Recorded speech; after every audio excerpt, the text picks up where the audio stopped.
We're coming to you from Munich at the Munich Auto Show, or as they call it, IAA Mobility. We've seen so much cool stuff. Liv's found some of her favorite new EVs.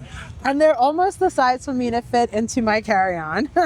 Maybe. There's been so much good stuff that we've seen the entire week. We've been here for 6 days now, seeing Chinese brands, BMW, Ford of Europe, lots to cover. So many things, but we've been here for 6 days. We've covered miles across the city. You don't have to do that. You get to join us from the comfort of wherever you are. Sit back, relax. We're going to take you along for some of our favorite things, pretty much, that we found here at the Munich Motor Show, IAA Mobility. I'm Patrick. I'm Liv.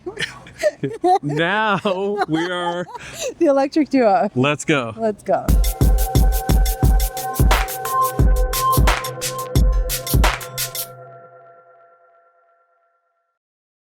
We are back home in Oceanside in America, but we're going to take you with us to Munich as we explore all of our favorite things that we saw there. And one of the favorite things has to be one of the first things we saw, which was the BMW iX3. And I'm so glad we saw this early at the BMW Welt, which is their museum, because the rest of the time this thing was swamped. Everyone was really excited about it, and we are too. Yeah, it was really exciting to see it. Like, we've been, hearing about the new design language coming out of BMW, but also this thing has great specs. We actually already did a video on this, so if you want to check that out, we got to get inside and check out some of the features. But it has great specs. It has like fast charging, 400 kilowatt charging, has about 400 miles of range, we think, in the US, and that's at the $60,000 price point. But everybody was excited to see this in person, and the entire time everybody was swarmed all over it. And they actually had 2 different display booths, one at the convention center and then one in the downtown area where that was open to the public. Both areas, everybody was just swarming this thing. Everybody wanted to see everything about the BMW iX3, and they're going to be using this design language and this platform on a slew of new EVs coming out soon. So that was like one of the most exciting vehicles that we saw while we were there. Yeah, I was honestly really surprised, but it really seems like it could be a potential Mach-E upgrade with the charging speed, the range, and also the digital display on the inside, the panoramic display that they have, the interactivity and how you can customize the whole thing. It just felt really, really cool and high-tech and premium in a way that isn't gimmicky. Like, that definitely felt like something I would use and be like customizing my car to suit me. Yeah, and we already released a video on this. As I said, some of the questions that we got were like, how much, how does it compare size-wise to the Mach-E? So I was able to hop in the back, and I think it's actually more expansive than the Mach-E. Easier to get in and out of than the Mach-E, because the Mach-E with the roof that slopes down can be a bit difficult. So it felt roomy and fairly spacious, and of course it just feels BMW inside. So felt very nice. We actually did a year or 2 ago a video with the BMW i4. Oh yeah. I think it suited you really well. So I feel like there's something about BMW that might suit you. It does. I have to be honest though, I still think the Mach-E is prettier. So you'll have to leave your opinions down below. And the i4 felt cramped. This did not feel cramped. Oh, not at all. Super spacious. Yeah. The next thing that we'll go into and talk about is the Polestar 5, which was debuted in Munich for the first time. And we actually sort of got a preview of this at Polestar Day like a year and a half ago. But it was just sort of like a concept at that time. But they actually rolled it out, and it was really cool to see the excitement there as well, and see, like, we were in with a bunch of other American journalists, we'll say, like Kyle Connor and all. But we got to go in and check it out and get inside, which I was not expecting to be able to do. No, and I feel so bad because at Polestar Day, we lost all of the footage because we lost the audio. So we've experienced a lot of this, and I'm so excited that we can share some of this with you here, because Polestar is kind of awesome. I'm having a huge crush on them. I was frustrated I couldn't drive the Polestar 2 because the room wasn't right for me driving cross-leg. The 3 is great. The 5 is awesome. I got to sit in the back seat, recline, and there was even a massaging function that I don't think we were able to turn on because the car was off, but like massaging for the rear seats. That is premium passenger experience. Yeah, it's definitely premium, very much a premium price tag. We don't know exactly what it will be when it makes it to the US, if it makes it to the US, which is like something that could be an issue, but it's like it is manufactured in China, and I believe they're talking about it'd be like $150,000, $160,000 here in the US. But it, you know, of course, again, it has the specs to back it up, but very, very expensive coming to the US. If it does come to the US, but Europe is very excited for it. And, you know, we'll get into it a little bit more, you know, down the road, but there's a lot of Chinese manufacturers that were there. So we're really excited to see all of that. But we also got to see some things that we are very much expecting to come to the US in the forms of the Kia line that was there. And we spent a bit of time in the Kia EV3, checked out the 4, the 5, and the PV5 van. Yeah. But I think your favorite was the EV3. The EV3. And as far as we know, this is coming to the US. We were talking with Sebastian from Kia, and he's like, this is, as far as we know, the 3 and maybe the 4. I think we're still editing a lot of this footage, so keep an eye out for those videos. Actually, the Kia EV3 I know is out already, so have a look at it. But like, I love a boxy little car. That's my jam. My old car for 16 years was a Toyota RAV4 in '98, so I love a boxy little thing, and the EV3 is a boxy little thing, but it's just perfect. It's got great textiles on the inside, tons of room, just like Kia always has. A super spacious dash. Like the multimedia display is great, and they've upgraded that a lot. So check out our videos because they have like some next level fun stuff, customization. One of the things that they had, I think that was on the 5 that I don't know if we pointed out in the video, but I'm sure we'll put in like a text pop-up, was the responsive lighting. So like if someone's on one side or the other, the ambient lighting will respond. So like they're not just increasing the awesomeness of their design, but also the digital experience too. So it was cool. And check out our EV3 video because that is one of the test drives I got to go on, which was really fun and cool, especially because I also got to test drive the Ford Puma EV, which I think felt like about the same size, but they felt different. So it's really cool. And of course, you know, we were, like I said, we were interested in the other cars that are potentially coming, the EV4. It was just really neat to see the, you know, all the lineup there together, because then you really see that Kia style language starting to really come through. And it sort of seems like the EV6 is now like the oddball, but like the EV3, EV4, EV5, EV9, they all have this like similar angular language that I thought looked really great all together, one after the other. Yeah, and it's really lovely to see options because not every car suits everyone. The EV3 might not be for everyone. It probably isn't, but it suits me so well. And another thing that was cool was, of course, the PV5. Now that we saw unveiled at CES, I think 2 years ago, where they unveiled their platform beyond vehicle concept. It's an entirely different modular vehicle concept, and the PV5 is sort of their first one. I think they have a smaller, like a last mile delivery concept and maybe something bigger, but basically they're trying to do modular, they're trying to do simplistic, and it was really awesome to see the PV5 in person with the modular design included. And we talked with the representative there about the fact that a wheelchair ramp is still an option at base. This is not something that needs to be installed afterwards. Like you can have it put in at base with the vehicle, which is absolutely crazy. It's not something that you typically see, and I wish we were getting in America, but we're not. Yeah, it was really cool because like when we did the video 2024 CES and PV5 was there, a lot of people are like, that's great, it's just a concept. And I was like, yeah. Normally we're that same way, don't like really covering concepts, but it was very much like we're going into production by next year, and it looks like they are meeting that goal, and it was just really neat to see in person. As I was mentioning that I got to test drive the Ford Puma. We were there with we got to see Ford of Europe, which was really cool, and it was sort of cool. We were at the convention center and ended up needing a ride down to the downtown area, so we hitched a ride with somebody from Ford of Europe. to downtown area in a Ford Explorer EV. And that was actually his creation, because we're going to interview Amco, who is the head of design for Ford Europe. So the IAA is crazy. There's like open space and there's a summit, and all of it's like very far from each other. But we got to have a ride in a Ford Explorer Electric, which we've discovered is pretty spacious, because Ingo had a bike in the back that he managed to squish around so Patrick could squeeze in the back too. Yeah, it took a little bit of effort to arrange everything, but yeah, it worked out very well. We got to the downtown area, but just riding in the Explorer, we saw it like a year and a half ago when Lexi Limitless was doing an around the world tour and a Ford Explorer EV and stopped in LA. So we got to go and meet her and check out the Ford Explorer. So we did a video on it then. But of course, it was just neat to ride in it. And a lot of people are like, it's just a Ford skin on a VW because it's built on the MEB platform.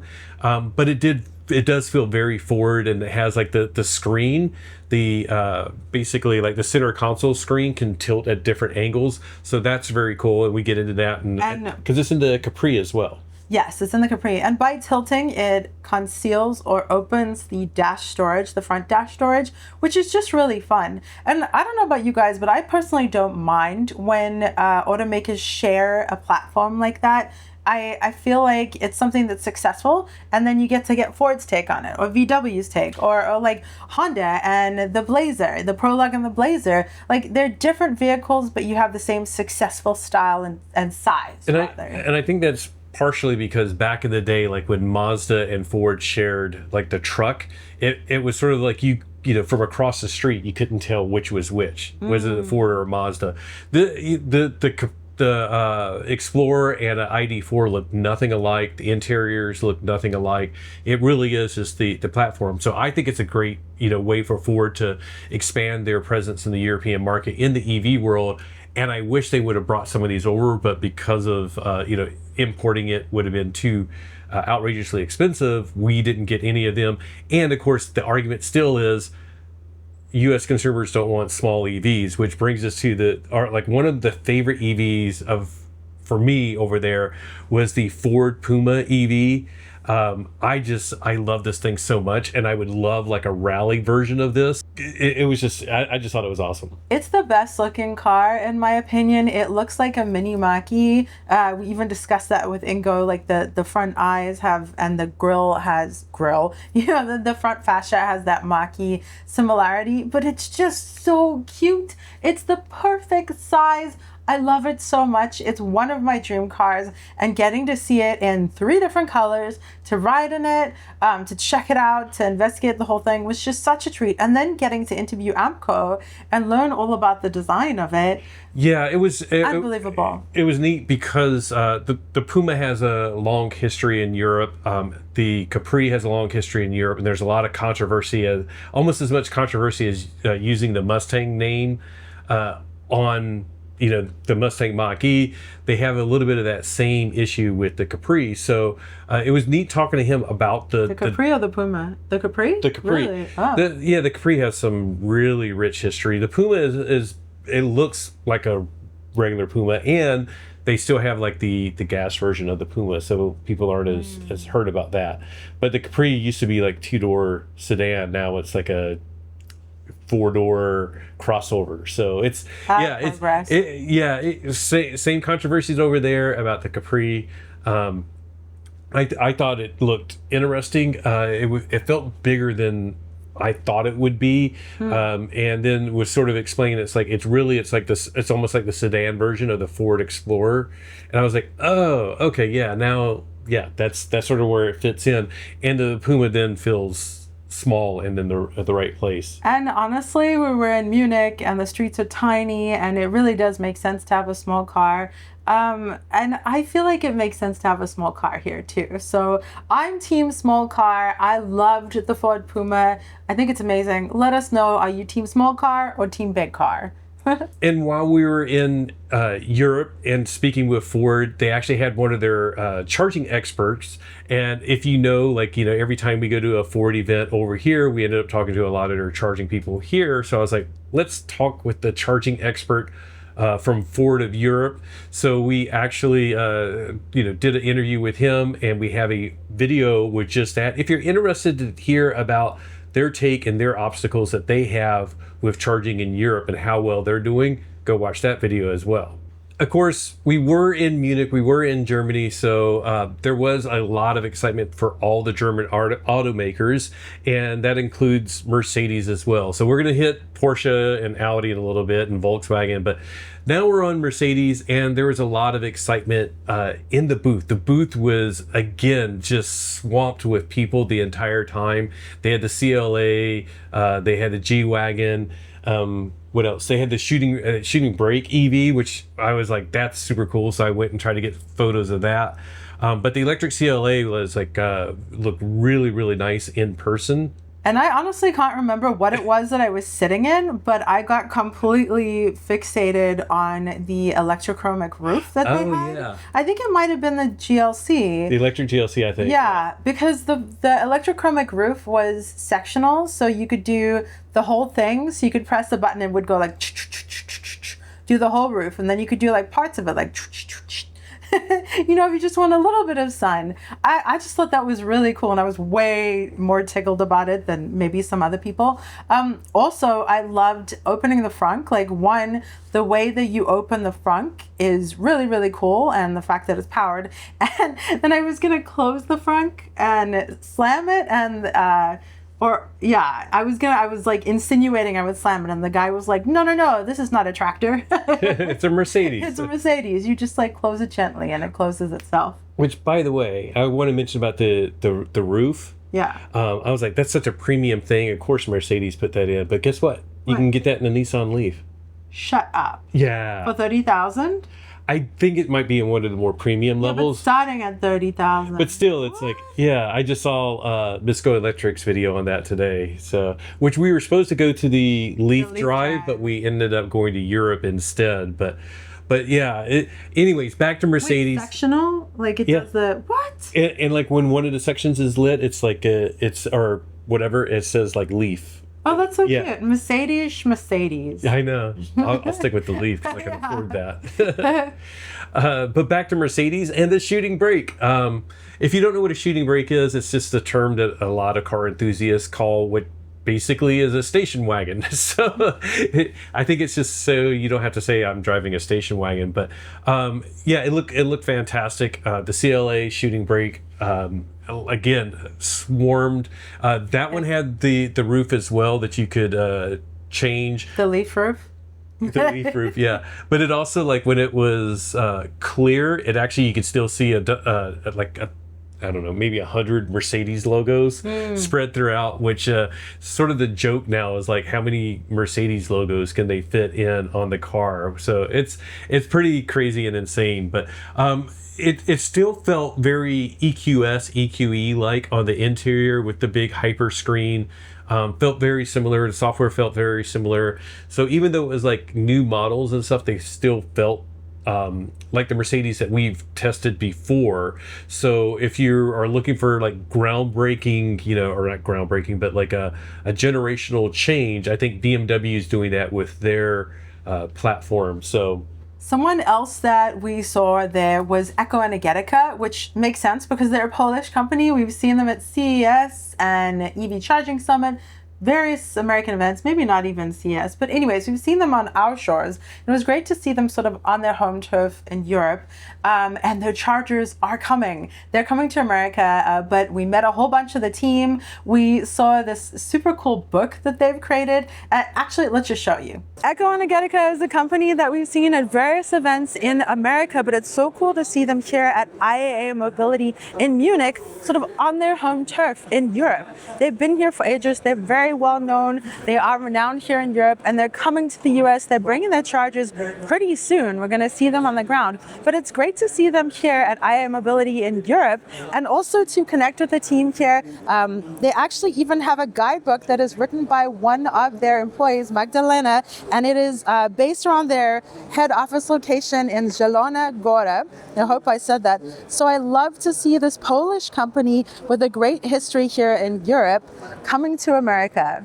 One of the things that we saw while we were over there numerous times were articles and like snippets from the news about how it's China versus Europe in the EV market in Europe and at IAA Mobility. And that was definitely the case. And I'll have to confess, it's like I saw brands that I was not familiar with at all. I saw cars that I didn't know any specs of, but it's like we tried to get at least a little bit of snippets of all of them. I think one of my favorites was Avatr. And you know, just looking at the name, I was like, is it Avatr or Avatr? But it was like, by the way, their names are like Avatr 11. No, it's Avatr 1.1. Really? And then Avatr 12. No, it's Avatr 1.2. Yeah, Okay. it's really interesting. They had a really good design language. Is that what you mean? Like they were really good looking. They kind of they look so extra good. stylish, yeah. And I know they're being price competitive. They're now just being sold in Europe. There was a lot of attention, not as much as the European manufacturers, but there was a lot of interest in some of the Chinese manufacturers, like Leapmotors. This is the Leapmotor B10. It's a Chinese car company that's here in Germany. They're getting a lot of attention. This car has been swarmed the entire time that we've been trying to look at it. Only has about 270 miles of range, and that's WLTP, so it's not the greatest in range, and it's 67.1 kilowatt hour battery, so not a huge battery. So I guess that's part of the, you know, the thing is like it's a small battery, relatively inexpensive. Charging isn't that great either. It's sort of like 30 to 80% in about 30 minutes. So it's sort of like, I think the appeal of this is the low cost. I think it's about 33,000 euro, which doesn't seem that low cost. Like I would take like a Bolt over this. But anyways, all the attention is sort of amazing to see for this Leapmotor B10. And we get to test drive the BYD Dolphin. And obviously they had the new BYD seal that was flooded. So like we couldn't get a test drive on it because like people had obviously like grabbed them right away. But it was kind of cool to test drive the little BYD. I think we'll have a video on that. Yeah. We'll have a video on that. So keep an eye out for that. Yeah, it was really neat seeing all of them and sort of seeing what the hype was because we've heard so much about it.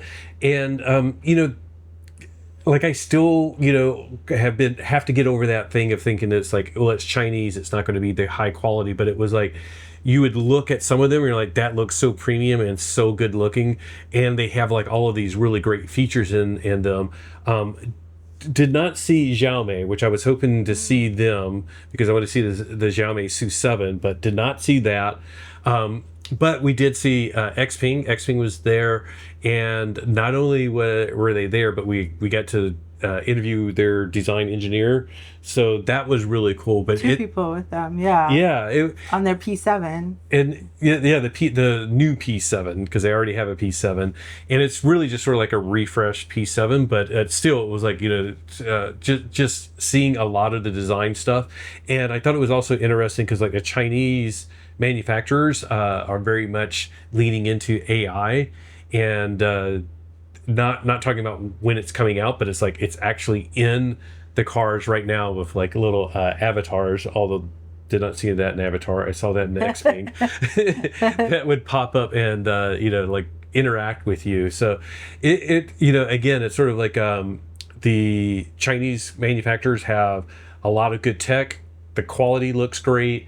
The design language is looking really good. So the European market is just at the entry level for them. Like they're just entering them now, but they are very much worried about it. And of course, here in America, with the protectionism and the tariffs that are being put up, it's like we may keep them out for a while. But I'm telling you, like, there's no way to stop this stuff from spreading, and it's coming. And yeah. And as consumers, like, we're excited. Yeah, it was awesome to see. I want to see this variety. I want to see these options for us. One of the cool things about the BYD Dolphin, I'll just give you a little hint here, is that I could rotate the screen while Patrick was driving.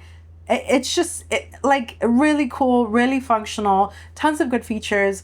But by the way, we would be more prepared if we knew that we were going. We only found out that we were going a week before we went to IAA Mobility. So we absolutely would have been more prepared. But we were not anticipating the opportunity to go to Europe to see European or Chinese EVs. It was sort of like I've likened it to the idea of being on a diet and trying not to look at the candy shop. And then suddenly we were invited into the candy shop. I'm like, oh my gosh, we need to know what all of this is. So we would definitely be more prepared, and we will be in the future. And we had kind of this crash course of diving in, not knowing much about stuff, but like just getting the full experience. And it was amazing. And one of the things that we kept saying, like, while we were over there is like, it's going to be hard to go to the LA Auto Show next, which we are going to go to in November, because like we know all of the American EVs that are out there, and we don't have like a ton of new stuff getting ready to come out. So we're pretty much familiar with them, and it's very easy to cover it in like one day. But with this, it was so big, and there's so many models and companies that we hadn't, well, I think I heard of all the companies, but I didn't really know like, the models. Researched. Yeah. And what the range was. But, you know, like getting into the BYD Dolphin, I'm like, okay, this is your cheaper, lower end city car. So I was actually interested in getting in that, because to me, that was like, that's an interesting price point, because it's like, that's where you, no matter what manufacturer, you have to like put in materials that are sort of cutting corners. So does it feel cheap? And it did not feel cheap. You could tell some of the materials were inexpensive, some hard plastics and things like that. But then, as Liv said, she hits the button and the screen rotates, and I'm like, whoa, that's a really cool feature, which like the Fisker Ocean had. So we won't. Hopefully that's but it only rotate when stationary. Yeah, that's right. Yeah, and the Dolphin had customizable themes, which I just think is so cool. Just unexpected things. And you're right, it didn't feel budget or cheap, but it didn't feel premium. But that's not the category that it's in. It did feel like great though. the Avatr and Xpeng, like those felt premium. And felt really nice. By the way, going back to Kia and Korean cars, was it the EV3, EV4, or EV5? One of those, they were talking about they're going to have themes. So you could have like Marvel character themes in the EV4 when it comes to the US. And when it comes to the US, you could have like your favorite NBA team as your theme and your ambient lighting and stuff. So that's a fun thing. Some cool stuff. Yeah, I love all these little neat and fun features, because it's sort of like specs are specs, but having that helps give the car a bit of personality. Besides Chinese and German manufacturers, there were some others like Togg, which is Turkish. We've seen Togg at the LA Auto Show a few times. This just debuted. This is the Togg T10F. It is available with a couple of different configurations, a 52.4 kilowatt hour battery or 82.5 kilowatt hour battery. The range goes all the way up to 387 miles.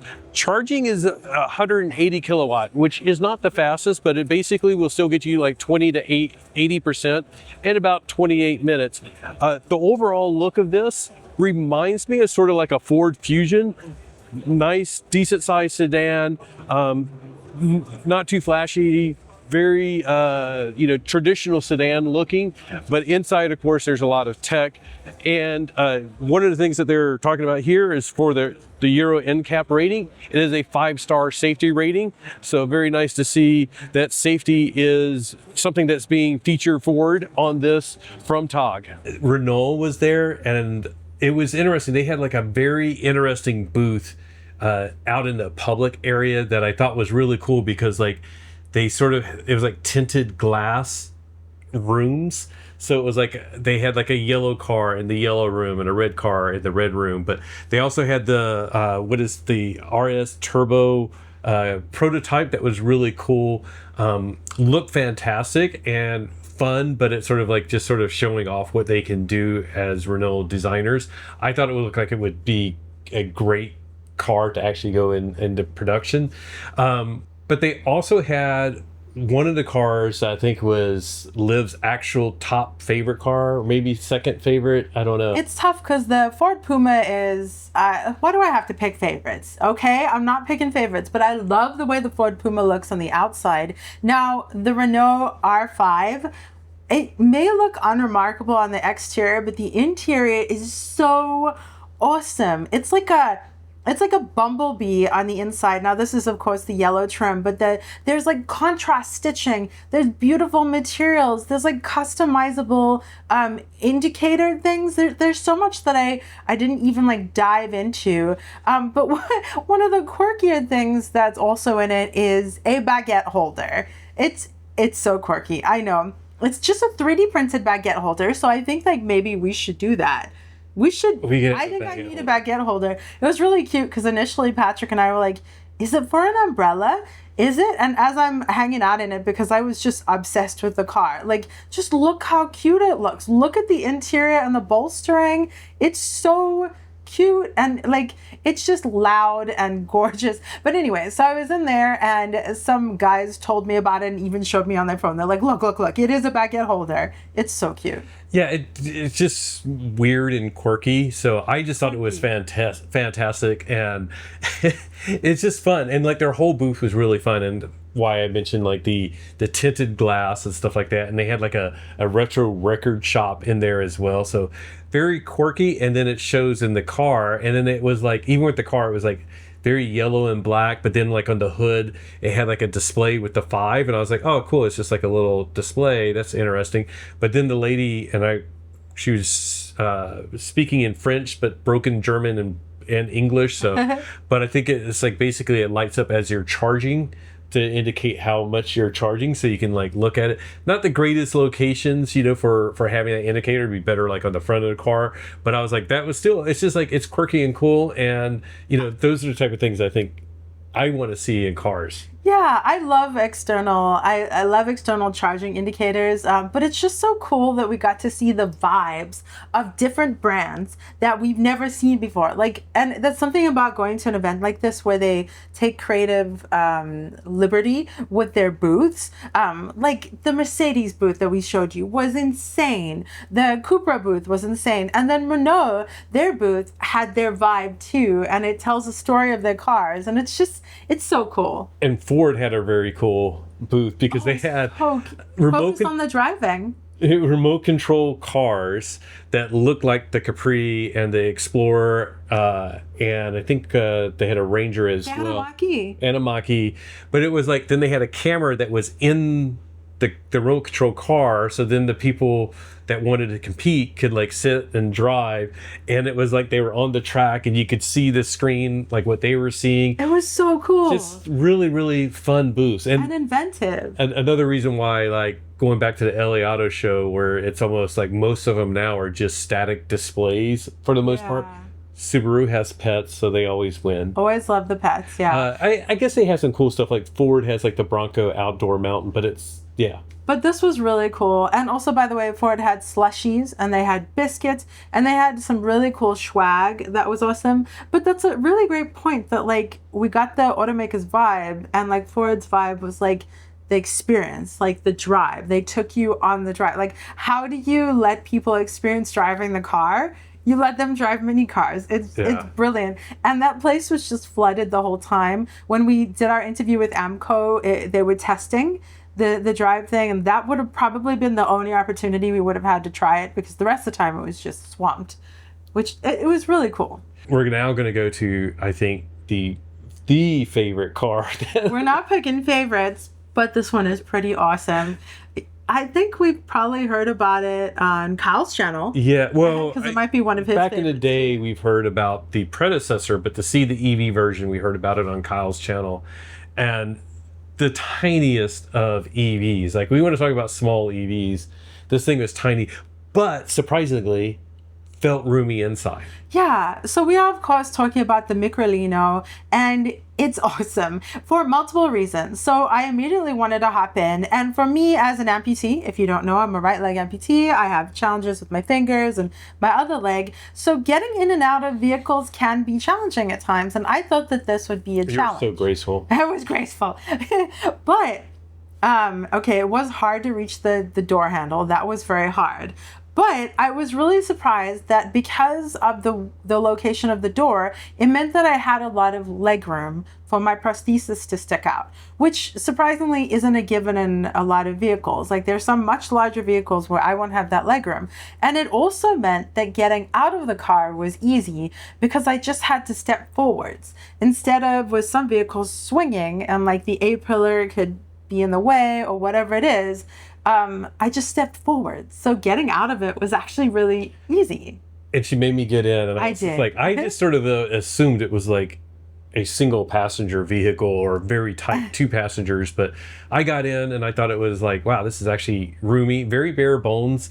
But it just was adorable. And I loved the attention that it was getting. And I went around and checked in the back, and there's actually a little bit of storage. So if you wanted to zip around town and get your groceries, we asked, like, is it coming to the U.S.? And they said they would like to get it into the U.S., maybe 2027. And they mentioned some people have bought them and imported them into the U.S.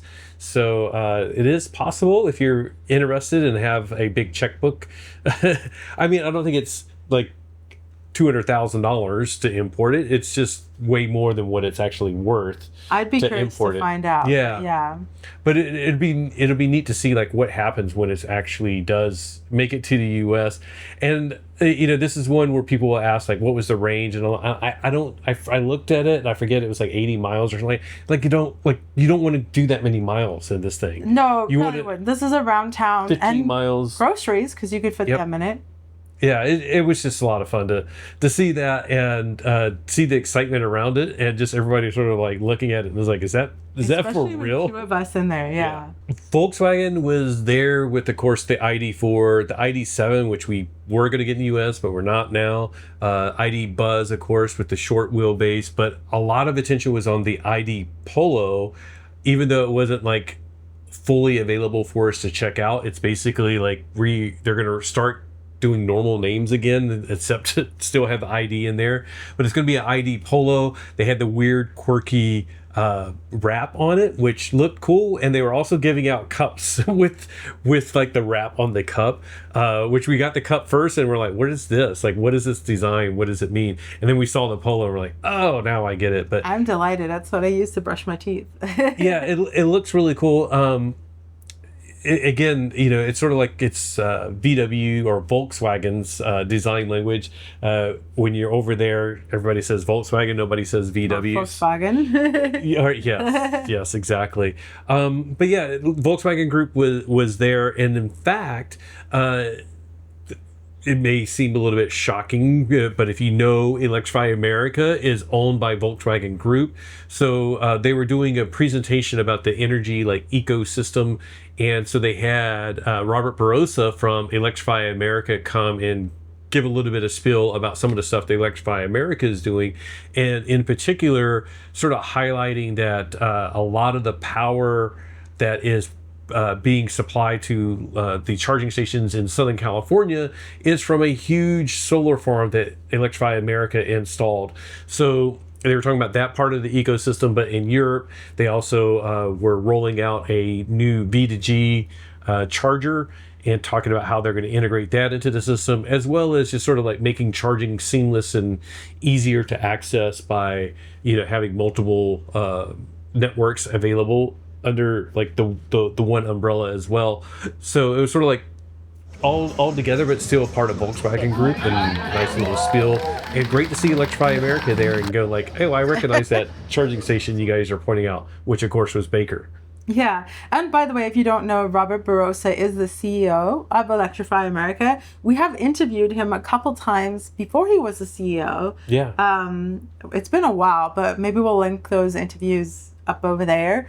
But it was really cool to see him there in Europe doing this. Yeah. Of course, we'll mention now the other Volkswagen Group companies. Porsche, it was absolutely nuts. Like trying to get into Porsche was like just completely swamped with people. One of the coolest things that they had on display for me, I thought, was like their color display of all the different paint colors, because you know how it goes. It's like you go and you're like, it seems like every manufacturer now has like 5 different shades of white to gray to black, and then maybe they'll have a red and a blue. This, they had like 100 colors out there. I mean, it totally makes sense. Porsche is very much about tailoring and making this thing perfect for you. You can start with base, but you don't want that. You want to build the exact perfect car for you. And the booth definitely had that vibe. It also had other craziness. Like there was literally a merry-go-round with horses on it. They were giving out Porsche gingerbread hearts or whatever, like the German hearts. So they were giving those out. And like Patrick said, that just array of paint colors was super awesome. But something else that was cool that Porsche had was, of course, their wireless charging. Yeah, they had a wireless charging display. You guys probably heard about that. There's a lot of stories about it. They just sort of had a display that was like cycling through every few minutes, sort of just talking about it. I don't know, like if it's a Porsche, like proprietary, like they build it in-house, because we've interviewed Whitricity, which was talking about a similar system, but they weren't talking about as expensive as this Porsche system is, because they're talking about like $7,000, $8,000, maybe $10,000. Yeah. So it's sort of crazy how much it would be, but very cool to see it like finally reaching a production car, and that's going to be on the Cayenne, available on the Cayenne. As an option, which, if you ever option out a Porsche, what's another $10,000, right? So, and it is really cool. I mean, we've interviewed Whitricity. It's got to be like 3 years ago, maybe, on this. So it's really cool to see this technology coming out. And there's another technology that's a little more cost effective that we'll talk about in a minute, too. Yeah, but overall, Porsche had their Taycan, they had the Macan out there, getting a lot of attention. Nothing like, oh my gosh, that's the newest, latest, greatest thing. But the wireless charging was sort of like their big thing. But they just had like one of the cooler looking booths that I thought was just really awesome. Audi was there. We did not even get into the Audi booth because of the way they had it set up. Is like you had to wait in a very, very long line to go in, and then they had like a few people at a time around the Audi Concept C. So what I did is like I went like outside. They had like this like area where you could stand and then sort of see inside where everybody else was looking at the Concept C. And because it was a concept, that's all I sort of wanted to do, is just sort of glance at it anyway. So I went there, used the zoom, and got the shots of the Audi Concept C. Again, it's a concept, so I think a lot of this could make it into production because it isn't too crazy, but I thought it looked very, very sharp, and would love to see that make it into production as is, but I'm sure they're going to make some tweaks to it before it does. I do love the way it looks. It's a really attractive car. But something else cute that Audi was actually doing was they had an ice cream stand outside that had an equally long line to getting inside to see the concept. And actually later when we came back, it was even longer. It just kept getting longer. Yeah. But they had like little waffle slices that had the Audi logo sort of burnt on, which I thought was sweet. Like Ford was doing slushies and biscuits. And VW was actually doing lemonade in their Polo glasses. So like everyone had something playful and interactive and free for people if you were willing to wait in line. And supposedly somewhere there was Volkswagen Currywurst. Yeah, but we never got it. If you don't know about Currywurst, it's basically sausage and the ketchup is mixed with curry. It sounds so good. Bad, but it's delicious, and you serve it with French fries or chips. And supposedly Volkswagen in their factories, they started that like in 1972, 73. And that's just one of the meals that you can get. So it's sort of like a famous thing to have Volkswagen Currywurst. We didn't have it, but we did have it multiple other times throughout the week because I love it so much. In fact, I'd like some now. Yeah. Oh, yeah. And you can't really get the Currywurst ketchup here. You have to like make it yourself. Yeah. We have done that on occasion. So. We have. But if you may ask, like, how did we get, because Liv was like, you only got there, and we only found out a week before. Well, that was all due to CATL. They invited us, as well as some other YouTube channels and journalists from the US to come out to Munich to cover their new Xpeng Pro battery and all the new technologies with that. Welcome to Munich, and we're here with CATL to learn about this. This is one of their new batteries that they're going to be announcing today. So we're going to learn all the details about it. And what's really cool is they're going to talk very specifically about why this battery is perfect for the European market. They are, of course, big. They're the biggest EV battery manufacturer in the world. They have a big market share here in Europe, and they're looking to expand that and continue that with this new battery technology. So we've already done a big video on that, but they're the reason why we were able to make it over there. So full disclosure, but we get to go and do all these other videos, so that's really cool too. But the Xpeng Pro, the biggest thing is their no propagation 3.0. Which basically means like if you have some type of thermal incident, whether it's like you hit debris or something like that, or whatever reason, like if the battery gets damaged, just the cells that are damaged shut down. The rest of the battery can function for like up to an hour, so you can safely get somewhere, and it keeps powered. No smoke, no fire is what they said over and over again. A lot of technology just to make sure that happens, but it's also a lot faster charging. 12C peak, 4C sustained, so very good charge rates. Longevity, they're talking about like at 120,000 miles having only 9% degradation. So very, very, very cool stuff. And they were saying like this is designed for the European market, going to be built in Europe. But of course, this technology is licensable, which means like maybe Ford is licensing some of it because they are licensing CATL technology for their LFP batteries that are being built in Michigan that's going to go into the $30,000 EV truck. And the Xpeng Pro is an LFP battery. And the Xpeng Pro is an LFP battery. So maybe some of this cool stuff will make it into that truck. Nobody wants to talk about this type of agreements. While we were there, and I mentioned it in the CATL video, while we were there, it was like literally like, we'll just say a very, very big European / international auto manufacturer CEO showed up, and the chairman of CATL was there.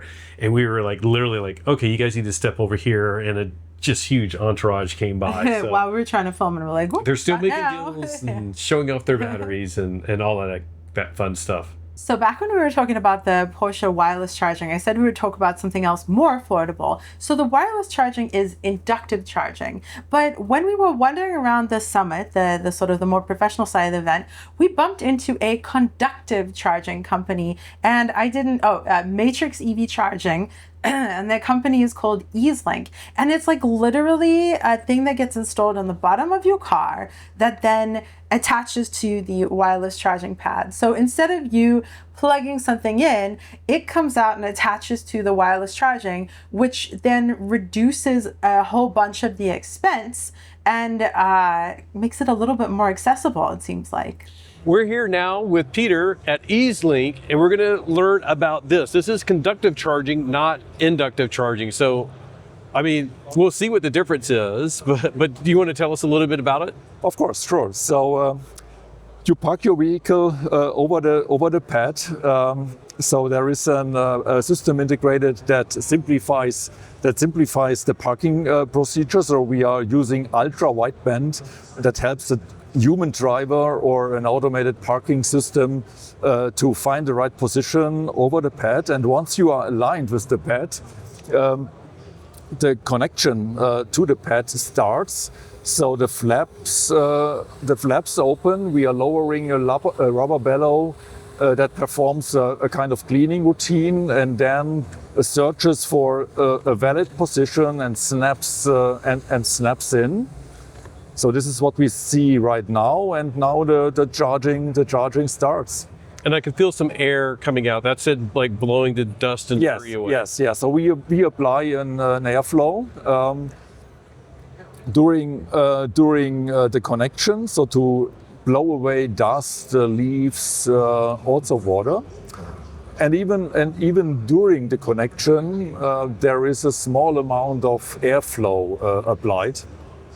To keep out and push out water and moisture. That's really cool. Now, is this going to be for OEMs, or could somebody like adapt their current EV to this? This is for OEMs. So we are working on serious integration projects. So there will be, we will see market launches of this technology in serious vehicles. Awesome. Yeah, I'm torn because I could see the future of EV charging being wireless, but this also seems like a pretty good solution. Fleet driver, they just park, it goes and attaches, and you don't have to worry about it. They were claiming it's more efficient than the wireless charging.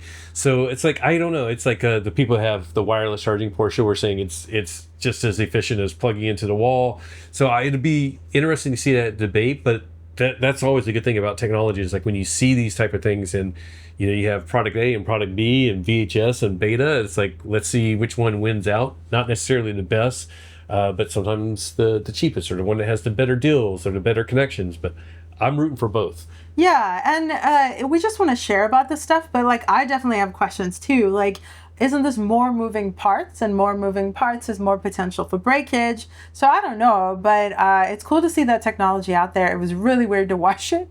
Like, it kind of looked like an alien, to be totally honest. Yeah, and it did like to blow the dust off, it would like blow air out, things like that. So it seems like it could be sort of complicated in the end, but go check that out and see what you think. But yeah, AI, of course, was big, like everywhere, and even in cars. We actually filmed a segment with Google because they have some AI features coming to the Mercedes new EVs, and what they're doing is they're sort of saying, like, if you go to a new town, or you're in your town that you want, and I won't say the actual activation word, but we'll say you press the button and you can ask the Google Schmoogle. I say Schmoogle. You can say, like, hey, can you find me a coffee shop with a view of the ocean?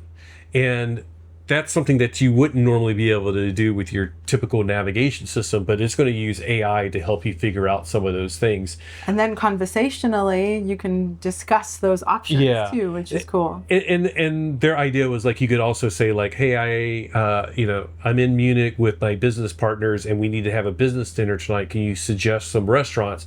And it'll give you like 3 or 4 options, and then go like, which vibe are you feeling? And then like, no, I want the steakhouse vibe. And then they go like, how about this option?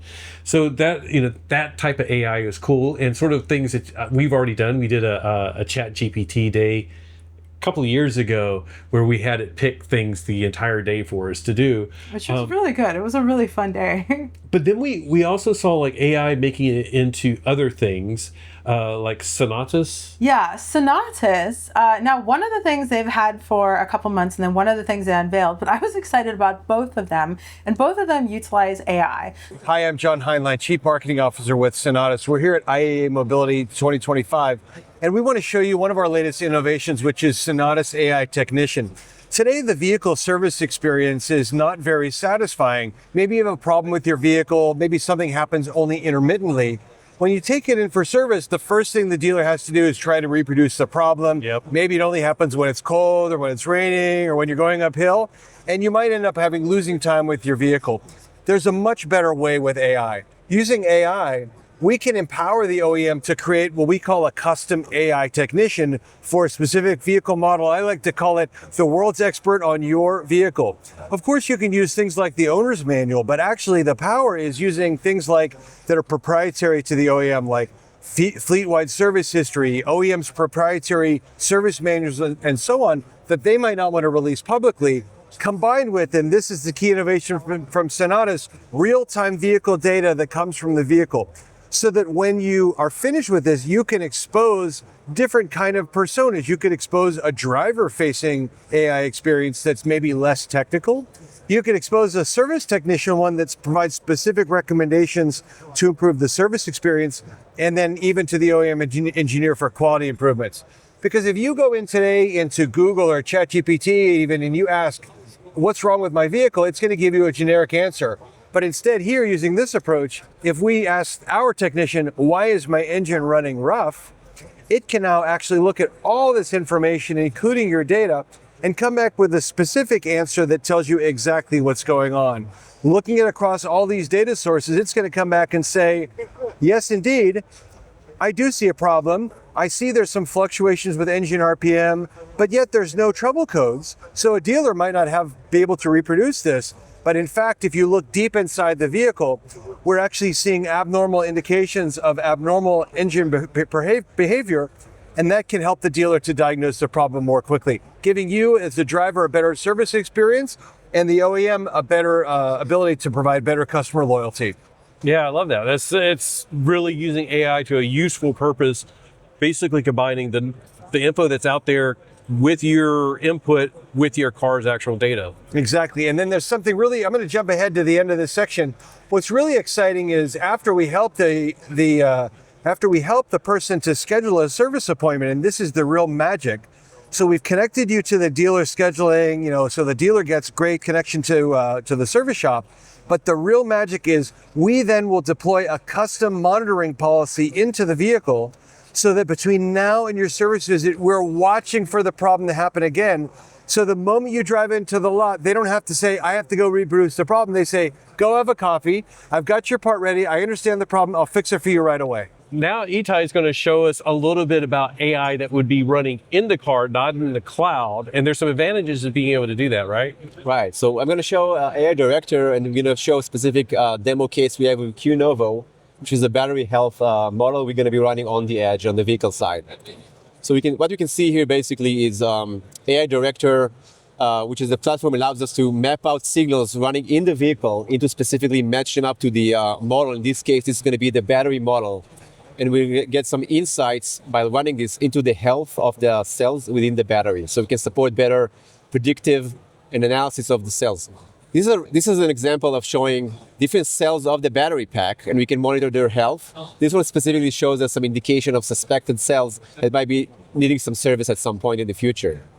So we can go and see also the telemetry piece from the AI Director platform. You can actually go and see how's the model doing, how much of a consumption of resources like CPU and memory is being happening in real time on the vehicle. And we can monitor this from this dashboard here. You can select the telemetry pieces, but also the input signals and the output signals from that model, so you can get a better understanding of how the model really runs in the wild. Oh, very cool. And so like the advantage of like being able to monitor the battery like that and using AI is that you don't have to have like looking at all the data and trying to figure out which ones are key indicators. It's sort of like using the AI model to figure out like there's something wrong with this cell. You might want to take a look at it. Exactly. So instead of going to the shop, actually, hooking up and connecting and measuring things, or sending too much data over the air, you can keep the model locally, analyze things for you, and kind of just send you the indication, the high-level indications. What's the status of the battery pack? Another thing that we had demoed was, I don't even remember the name of this company, but I'm sure it's in a little clip, but they designed the connector to make the systems inside your vehicle interchangeable. Never seen anything like this. I don't know how this would work and if it's feasible, how many automakers you have to get involved, but we had to show you, so check it out. We're here with Togg Technologies, and this is Emmanuel, one of their technicians. Their whole thing is about modularity, which is, of course, something we're really interested in. So Togg Technologies, you guys supply the connector and the software which allows this kind of modularity to work, Exactly. right? We are a system that wants to introduce modularity inside vehicles through a system made by an ECU and the different sizes of connector that goes from the seat to small devices like screens, as you can see here. And we can choose the position of the screen, choose the device to plug. This is a speaker, so you can exchange different things inside and make a different configuration of interior. That's so awesome. Thank you so much. And Thank we can you. see over here some of the options. I know I would certainly be picking this giant screen. I love that you have the phone mount, you have drink mount. I love that as well. Do multiple speakers and everything. Do you have more stuff than this? Yeah, those are just examples to stimulate the fantasy of the ODMs and the tier ones. So we don't make devices in general, but we hope that the tier ones, the limit is the fantasy. So. Yeah, the limit is the fantasy. I love that. They have a collaboration with Hyundai, someone else that they won't say. I think this would be perfect for Slate. You have to let us know what you think. Who should have this kind of modularity? Leave it down below. Thanks, Emmanuel. Thank you very much. Something that IAA Mobility had that was sort of in common with CES and auto shows and EV Charging Summit is that everybody's talking about V2X is coming and it's just around the corner. And we've been hearing that for 2 or 3 years, but I do think some of this is actually getting closer to reality. So we saw a lot of that being mentioned by different manufacturers, different companies over there. But by the way, like sort of unrelated to this, while we were at IAA Mobility, RE Plus was going on in Las Vegas. We were supposed to go to that. We couldn't go because we were in Germany. But Honda announced that their new RSX is going to be their first V2X, V2G capable vehicle, or they're planning on it. There's still some hurdles to get around. So they're working with Emporia to come out with they're coming out with a V2G charger, so they're working on it as well. So they had some announcements on that. We missed it because we were in Germany, but we will be covering that the next opportunity that we get to film with Honda. It's super cool. Yeah, and we're going to try to wrap this up a little bit. We will tell you and show you some highlights because we did see a lot of other companies and we just didn't get a chance to cover everything in depth and in detail. Like there was Opel and Leapmotors and Cupra design language is great. And by the way, they had posters for people to take, which I just thought was really cool. Like they were just like all in on the aesthetics and the gorgeousness of it, and giving these really well-designed posters was a cool touch. Yeah, and Cupra, there was some talk about Cupra maybe coming to the US, but I think again, like everything's now like on hold or paused until people see what's going to happen. And Smart was there as well. And it was like, whoa, wait a second. I thought Smart was like this little tiny car, but Smart in Europe, they actually have regular size vehicles. Which is super weird. And so mainly the only reason we skipped those is that we were sort of interested in some of the cars that may be coming to the US, like Kia, BMW, Mercedes. Interested in Ford because we have a Mach-E and we've been following what Ford of Europe has been doing, and the Chinese brands because we've heard so much about them, and we just sort of ran out of time to check out like Opel. And like I have memories of Opel. I rented an Opel when I was like 18 years old in Germany. So this is an electric version of the Opel Grandland. They have a hybrid version, but this one is electric. It has about a 73 kilowatt hour usable battery in this version. They have like multiple battery pack sizes. This one has about 483 kilometers of range. Overall, sort of like a very traditional, just like the regular Opel Grandland, but it happens just to be electric. 325 horsepower. Didn't see any of the charging specs, but overall looks very nice. Traditional Opel styling inside and out. Like I was maybe 6 and my mom got an Opel and I loved it. She hated it, so it didn't last long. I don't know why she hated it. I should probably ask her, but as a child I was like, I love this, it's so cool. So it was kind of great for me, like extra special, seeing some vehicles that I remember that I'm familiar with, but a lot of it was also like we don't have any connections in Europe at all, and like reaching out to some of our connections here and being like, can you please help us like connect with someone in Europe so that we can meet with them. So Kia was amazing. Sebastian from Kia hung out with us for like 45 minutes and walked us through the booth, and that was just so wonderful. So that's not access that we got everywhere though, but I will do better next time. What we completely forgot about Lucid. No, I remembered it. Oh, she remembered it. I was saving the best for last. Yeah. But interestingly, Lucid was there. I say interestingly because like we've experienced Lucid here a whole bunch, although we need to borrow one. But we actually got to film with the Gravity, and not just that. What else, Patrick? It was with the senior VP of design and senior VP of engineering. So it was like we got like some of the best info on those, so we will have a full video on that coming very soon. But and their booth was really cool because they had like a Gravity at like this really tilted angle and with stuff like that. Gravity. But it's interesting too because like very nice displays, very pristine. But one of the days we were there, it was raining, so everything was like drenched, and I was like, it's sort of weird seeing. I mean, it's a car; it could be outside, but the booth was It was interesting. Oh, that's interesting that stuck with you. Yeah, I was just sort of like, oh, this is sort of it made it hard to film. But anyways, Yeah. And then the other cool little tidbit I want to mention about Lucid is that we got to ride in a Lucid Sapphire.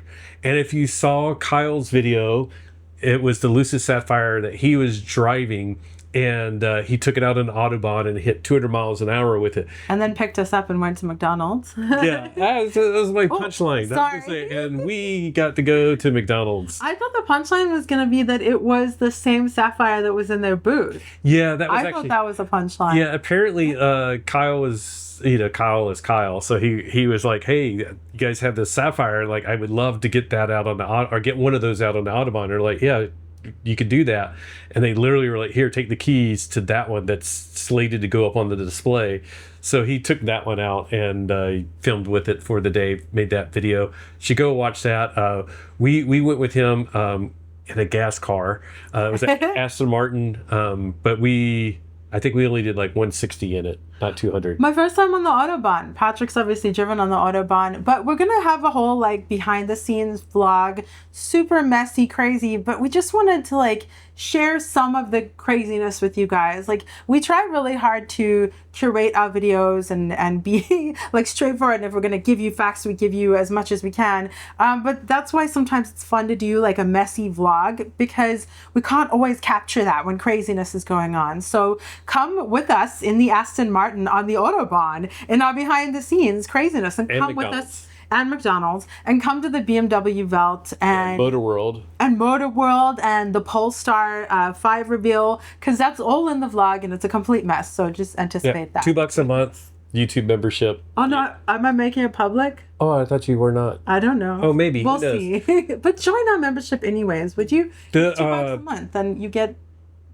behind the scenes stuff. We've been doing behind the scenes for members and patrons, but this one I might share with everyone. Yeah, that's fine. Yeah. We actually created a huge photo album with a ton of photos and behind the scenes. So people that do the $2 a month or are on Patreon support us there as well. Either one, they got like a huge album with tons of behind the scenes photos and Curryverse photos. And our highest level Patreon supporters get little trinkets. I've been gathering trinkets now for a couple months, and I actually have like multiples. So we got something in Munich that we're going to be sending out to our highest patron level, our unbridled. Yeah. So they're going to be getting something from Munich from us, which is really, really cool. And we try to do that. Yeah. Yeah. Anyways, we said we were not going to keep this video too long before we started filming, but so we're going to wrap it up very quickly. Thank you guys for watching. As I said, we were there at the invitation of CATL, but we don't get invited to things like that without your support, without you giving these things a thumbs up, sharing it, watching it multiple times, letting your dog watch it. Yeah, but really, that type of support that you guys give us means that companies like CATL and others will invite us to go to events like this. So thank you so much. It was a fantastic trip. We had a great time. Every day we were leaving the hotel like at 7 o'clock in the morning and getting back at 10. And that's because the show was running that long, and it was crazy.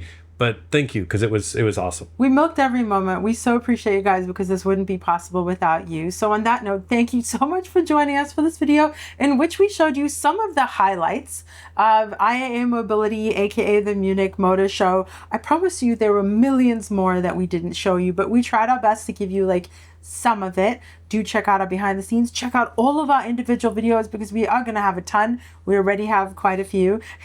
A huge thank you to our patrons whose names are scrolling across the screen right now. Like we said, unbridled, expect something soon. Oh, so ish. I know. We might have to go to New York first, but Drive Electric Month.